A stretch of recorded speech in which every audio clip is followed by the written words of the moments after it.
Je suis pas un donneur de leçons, dans la vie de conseils. Donne de conseils d'abord. Parce que vous êtes une firme de conseils. Exact. Je m'attends à rien de moi.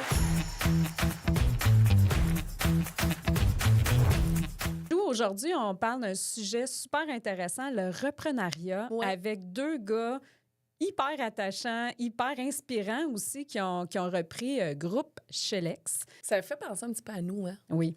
Parce que, dans le fond, nous, les journaux, ça a été acheté. Donc, on reprenait quelque chose. Oui, on a fondé l'agence, mais bien évidemment, on devait assurer une continuité de quelque chose qui était déjà fondé et ancré depuis des décennies. Donc, c'était le fun de jaser avec eux autres. Puis, justement, reprendre une entreprise, c'est pas simplement en hériter. Non. C'est la faire évoluer, l'ancrer dans son époque et préparer le futur. Puis aujourd'hui, c'est ça qu'on avait envie de jaser. On plonge dans l'histoire de Shelex, Groupe Conseil, une entreprise qui est bien ancrée dans le paysage de l'ingénierie québécoise pour parler de transition, de vision partagée de leadership à plusieurs têtes. Dans ce cas-ci, c'est à 4 têtes. Ils ont 4 têtes. Exactement. Donc bonne écoute. Bonne écoute. Allô, Benoît? Allô, Guillaume? Ça va bien? Salut, oui, ça va. Aujourd'hui, on a la chance de vous recevoir. Je vais faire un petit pedigree de votre départ avec Shelex. Donc, fondé en 1997, Shelex a grandi vite, s'est consolidé par fusion et acquisition et est passé en octobre 2024 à une nouvelle génération de dirigeants. Vous. Avec un comité exécutif à 4 têtes dont vous faites partie. Donc, Benoît Primo, qui est récemment nommé directeur général, Guillaume Pigeon, directeur génie civil chez Shelex Groupe Conseil, une firme bien établie dans le domaine de l'ingénierie et de la gestion de projet. Bienvenue. Merci d'être là, les gars. Merci. Justement, première question, on rentre vite dans le sujet. Comment s'est déroulé justement le passage du flambeau avec Yves Enfield, qui est le président, directeur général et le fondateur de l'entreprise? Combien de temps? Ouais.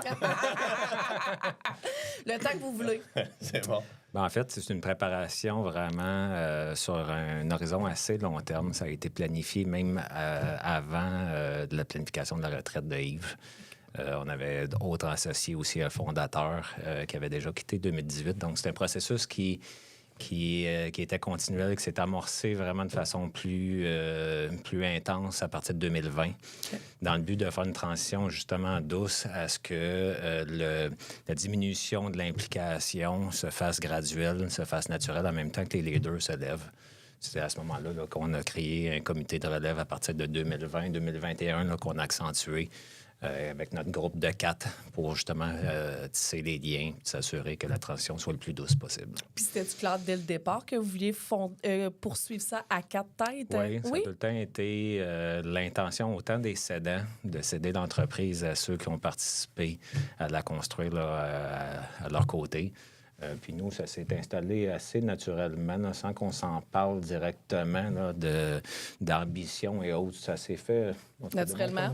Non, ça s'est fait naturellement dans le sens où ils ont un peu, ils avaient placé les choses, eux autres aussi, de longue date, comme tu disais, là, mais c'est pas arrivé d'un soir, on se fait un meeting, de dire, OK, on va rentrer à 4, puis on va aller leur faire une offre d'achat, de le racheter. Là. Fait que c'était vraiment plus naturellement de le faire comme ça. Ça s'est glissé, puis c'est devenu quasi une évidence que ça allait être de cette façon-là, les quatre ensemble, pas nécessairement un par-dessus l'autre, le comité de 4. Fait que on a eu la chance d'avoir du temps pour installer ça aussi. Là, fait que ça a aidé. Oui, exactement. Là, fait que des fois un peu trop long. Ouais. On aimerait que ça jamais accélère. assez vite à notre goût. Exact, c'est ça, jamais assez vite. Mais avec du recul, ce temps-là nous a permis justement de s'installer puis d'être là les 4 ensemble, puis que ça coule comme naturellement. Là.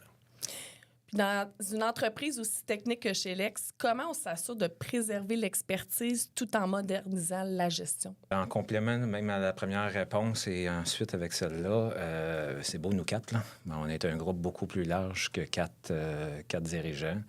Un groupe là, de 20, 22 associés. Même on regarde là, à continuer ce modèle-là. Donc, grande force. Puis aussi, les employés clés, là. Sont là avec nous là-dedans.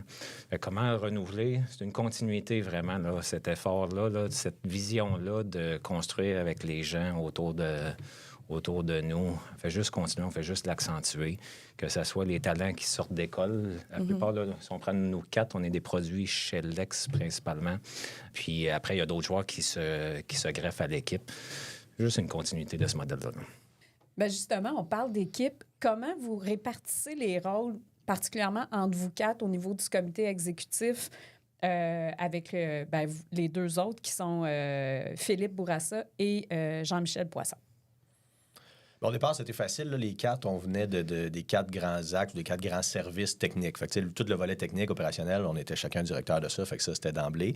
Mais effectivement, quand est arrivé tout le rôle de gestion de la business, de l'entreprise, rôle administratif, on s'est un peu gratté la tête ensemble, comment on l'a fait. On l'a séparé force, intérêt, disponibilité aussi. Là. Il y a un peu de ça, de bande passante qui était disponible à quatre. Fait qu'il y a beaucoup de rencontres, juste nous quatre ensemble. Ça vient avec des avantages, des inconvénients aussi d'être à quatre. Là. C'est quoi, justement, les avantages et les inconvénients? L'avantage, c'est le fun parce qu'on est quatre personnes qui sont différentes aussi là-dedans. Fait qu'on s'amène beaucoup de points de vue différents. Il y a le jeu, par exemple, quand on retourne envers les employés, de jouer papa-maman. Si papa dit non, ça. Maman, de faire ça. C'est toi la maman, lui le papa. C'est ça. Sinon, qui dit non, c'est facile de se revirer de bord. Ouais. Puis c'est juste d'avoir le même discours, là, de l'interpréter aussi de la même façon. Là, on aurait beau dire les choses dans les mêmes mots à des différentes équipes, juste notre présence, notre façon de le faire, la perception peut être différente un peu. Fait on a senti, puis c'est ce qui a amené le changement récent là, de nommer Benoît directeur général, d'un peu recentrer ça, puis d'avoir comme une espèce d'une seule voix vers les gens. Fait que le comité 4 continue à faire ça, à persister, mais au niveau de l'entreprise, au niveau de ce qu'on va dégager, on va essayer d'avoir un seul et même message un petit peu plus souvent, une seule et même porte d'entrée vers les quatre, plutôt que de là, je vais-tu à lui, je vais-tu voir qui. Fait que c'est un peu comme ça qu'on l'a fait. Comment on l'a fait administrativement, c'est ça. On s'est séparé les tâches un peu. Selon les forces, j'imagine. Selon les forces, c'est ça. Selon les intérêts, comme je disais, la bande passante qu'on avait aussi, selon les missions qu'on avait à faire ou à accomplir. Là, on a très vite compris qu'on ne pouvait pas faire les quatre. On ne voulait pas lâcher nos équipes en opération non plus. Je pense que c'est une des forces aussi qu'on a d'être proche de notre monde puis d'être proche de nos projets avec la gang, sur le plancher, c'est ça. Fait que on voulait le rester le plus possible avec l'équipe. Fait qu'on l'a fait un peu naturellement comme ça, là. Si on parle d'innovation, d'expansion puis de modernisation, Chelex, on s'entend, a connu une forte croissance avec des acquisitions et des bureaux un peu partout au Québec, dont à Valleyfield. Est-ce que ça fait partie de votre vision à long terme d'en faire une entreprise nationale? Oui. Oui. Ça a toujours été le cas d'accompagner nos clients. Évidemment, dans le marché industriel, on fait affaire avec des clients nationaux. Puis la relation de proximité qu'on a, la relation de confiance qu'on a avec eux nous amène dans d'autres sites. De là, la naissance du bureau de Toronto, un client majeur, qu'on travaillait beaucoup de projets ici, là, autour de Montréal. On a les mêmes projets, on a les mêmes défis, mêmes besoins ailleurs. Bien là, on vient répéter un bureau pour aller chercher la proximité, parce que oui, faire des projets ailleurs, on peut répliquer notre expertise, mais s'il manque s'il n'y a pas de proximité, qualité de relation est plus dure à établir là, avec les parties prenantes locales.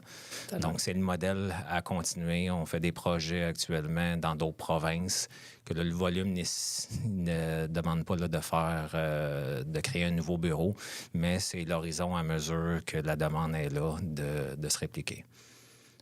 Qui est de là le bureau de Québec, qui est un peu la même source là, du côté génie civil là, avec le groupe Aguillon. Exact. Là, avec notre division de construction, on s'implique pas juste à faire des plans de l'ingénierie. Là, on gère la construction aussi. Avec la proximité prend tout son sens aussi. Il faut être là à tous les jours, à tous les matins sur les chantiers. Ça apporte quelque chose pour les clients d'avoir de la main-d'œuvre qui est proche, qui est un coup de téléphone, 15 minutes, 20 minutes sont là. Ça vaut quelque chose aussi pour nos clients. Donc, ça fait partie de vos ambitions. Puis bientôt, on va vous accueillir pour de parler de votre succès national, c'est ça? Bientôt, il faut être patient. C'est pas un plan qu'on vise à court terme là, et qu'on veut pousser davantage. Mais oui, à mesure où les opportunités sont là, on les saisit. Là. Ça fait partie des objectifs. Comment on garde la culture d'entreprise vivante et cohérente dans une organisation aussi éclatée géographiquement? C'est pas quelque chose qui est facile. C'est quelque chose qu'on a vécu dans le passé aussi, de sentir différentes vibes entre les différents bureaux. Oui, on veut apporter cette espèce de culture-là de l'entreprise en laissant de la place, par contre, à l'esprit d'équipe locale quand même. Là. Fait que ça passe par la proximité, ça passe avec nos leaders, ça passe avec la cohérence, tu l'as dit. Là. Fait que d'être cohérent là-dedans, d'essayer de détacher, de valoriser un peu tout le monde aussi. Mais il n'y a rien de mieux que d'aller voir notre monde puis de passer du temps avec eux. pour créer ça. Je pense qu'on l'a bien fait aussi. On force beaucoup les choses, la collaboration forcée. Là, des fois, appeler quelqu'un qui est à 100 km de distance, c'est ton collègue, mais si tu n'es pas forcé de le faire, c'est beaucoup plus facile d'aller là. Fait qu'on a beaucoup forcé les choses de, on va faire un projet, tu vas collaborer avec l'autre succursale dans l'équipe projet. Fait qu'on a créé ces liens-là. Aujourd'hui, moi, je suis quand même fier, là, quand on va dans un party de Noël, ça se mélange. Là. C'est pas une table du bureau de Belleuil puis une table du bureau de Valleyfield. Les gens se mélangent, sont contents de se voir parce qu'ils se connaissent, parce qu'on a créé des liens. Puis une fois que c'est fait, le lien, il était plus difficile à briser. Là. Fait qu'on a travaillé très, très fort à faire ça. Mais c'est quand même une fierté je pense qu'on a réussi, mais qu'il ne faut pas perdre. Là. Non, c'est ça, j'allais dire. Il faut continuer de travailler. C'est constant. C'est un défi quotidien. Exact. Parce que loin des yeux, loin du cœur, ça va vite comme ça. Puis on tombe dans l'oubli. Quand on ouvre des nouveaux bureaux comme Québec qu'on a fait, on travaille très, très fort à créer ça, puis à justement pas l'échapper dès le début à le faire, parce qu'on a vécu le volet négatif de ça. Fait qu'on sait ce qu'il ne faut pas faire. Dans le fond, on a appris de ça. Ouais, exact, tout à fait. Là. Pourquoi on choisit de reprendre une entreprise plutôt que d'en créer une? Je sais pas si on l'a tant choisi. Tu sais, qu'on l'a dit tantôt, d'entrée de jeu, ça a été un long processus. Puis, tu sais, moi, je suis venu chez Chelex en 2008, premier stage, puis 2013, j'étais là, puis j'en parlais déjà, tu sais, de ça, que c'était peut-être une possibilité, que c'était si. Fait qu'on a quand même... Ça fait longtemps, le Ben, ça fait plus de 20 ans, je pense qu'il est là. Fait que ça fait tout longtemps qu'on est là.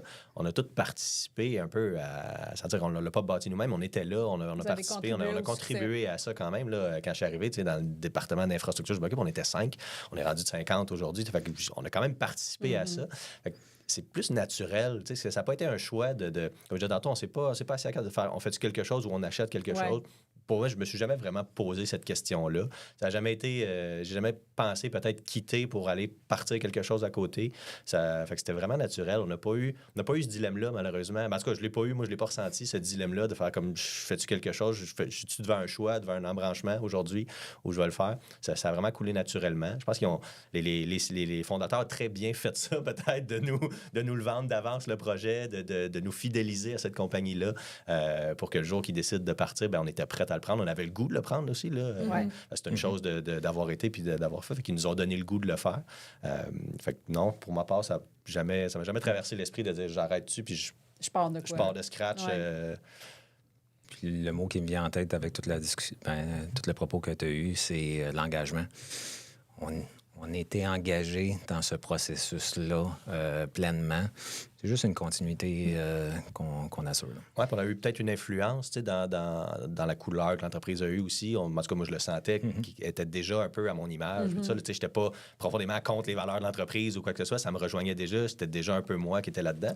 Fait que, peut-être, pourquoi recommencer pour essayer de recréer ce que j'ai peut-être là en ce moment.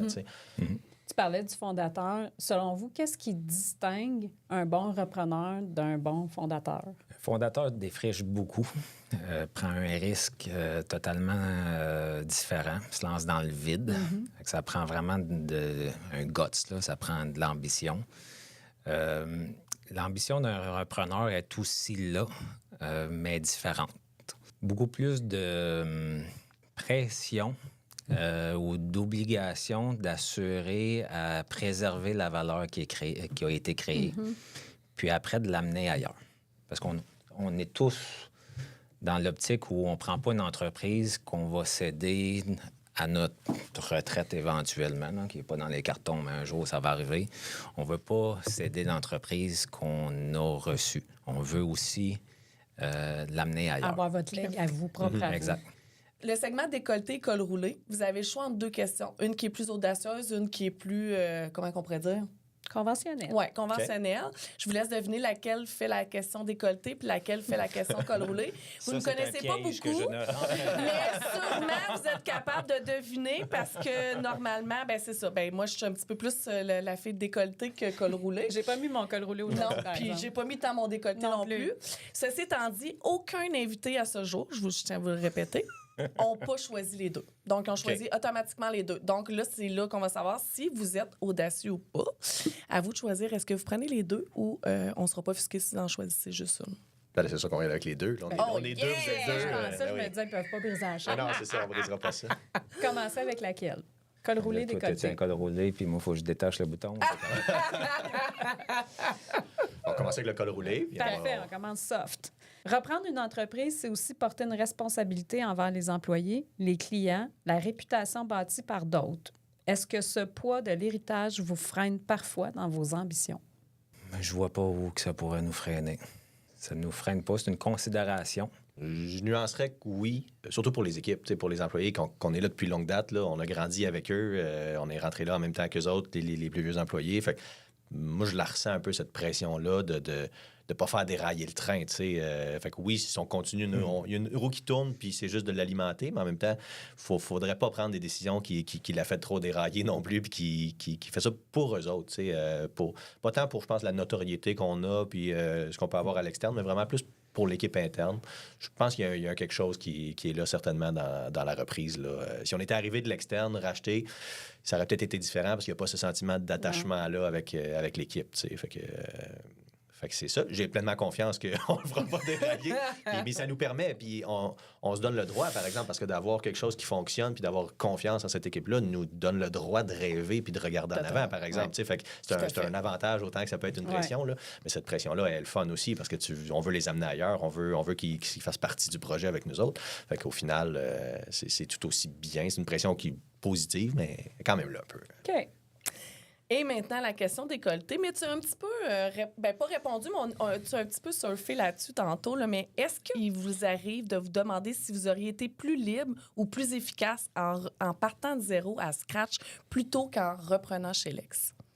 Probablement. J'ai déjà dit aux gars, puis là, je ne voudrais pas dire des affaires de même, mais si on avait fait de partir quelque chose, je suis pas si convaincu qu'on se serait choisi tant les 4.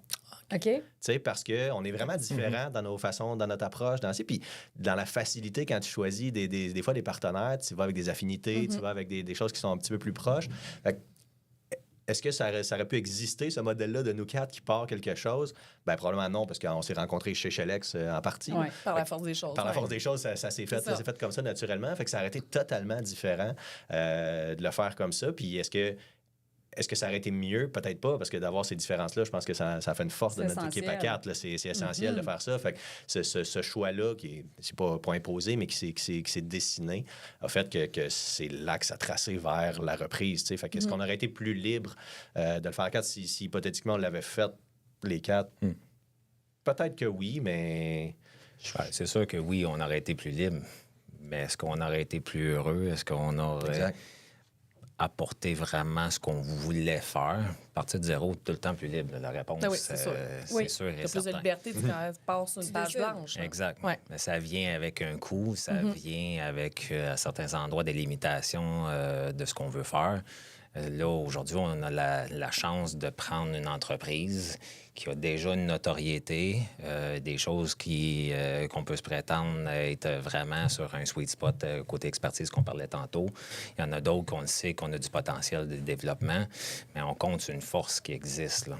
Avant de terminer, là, est-ce que vous auriez une leçon ou un conseil à donner aux gens qui nous écoutent qui songent à reprendre une entreprise au lieu de la créer?